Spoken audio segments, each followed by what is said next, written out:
కాజానే ఎందుకు ఎంచుకుంది? పైగా అమరావతిస్ గచ్చిబౌలి, ఏపీస్ బెవర్లీ హిల్స్ అని ఎందుకు చెబుతోంది అంటే ఈ లొకేషన్కి ఉన్న ప్రాధాన్యం అలాంటిది. ఇది అమరావతి ఫ్యూచర్ రూపం. ఈ రెడ్ లైన్లో కనిపిస్తుంది అమరావతి ఓఆర్ఆర్. హైదరాబాద్ ఓఆర్ఆర్ కంటే 40 కిలోమీటర్లు పెద్దది. దీని మధ్యలోనే అమరావతి విశ్వరూపం చూడబోతున్నాం మనం. ఇక ఈ blue line Amaravati inner ring road. Pink లైన్లో కనిపిస్తోంది Vijayawada west bypass. Amaravati inner ring road, west bypass రెండు నేషనల్ హైవే 16తో కలిసేది కాజా వద్దనే.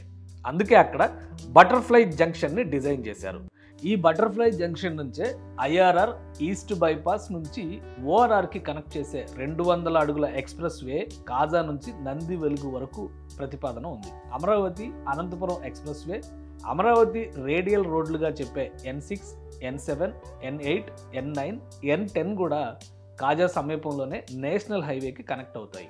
హైదరాబాద్ ఫ్యూచర్ సిటీ నుంచి మచిలీపట్నం వరకు కొత్తగా ప్రతిపాదిస్తున్న 12 వరుసల గ్రీన్ ఫీల్డ్ హైవే కూడా కాజా వైపు నుంచే మచిలీపట్నం వెళ్ళబోతోంది. కొత్తగా వేస్తున్న అమరావతి రైల్వే లైన్ ఎండ్ పాయింట్గా చెప్పే నంబూరు జంక్షన్ కాజా పక్కనే ఉంది. అమరావతి అంతర్జాతీయ విమానాశ్రయం కూడా ఈ సమీపంలోనే వచ్చే అవకాశం ఉంది. సో ఎలా చూసినా అమరావతి, గుంటూరు, విజయవాడ, తెనాలికి ఫ్యూచర్ జంక్షన్ పాయింట్ కాజా. అందుకే అక్కడ బెవర్లీ హిల్స్ కాజా ప్రాజెక్టును ప్రారంభించింది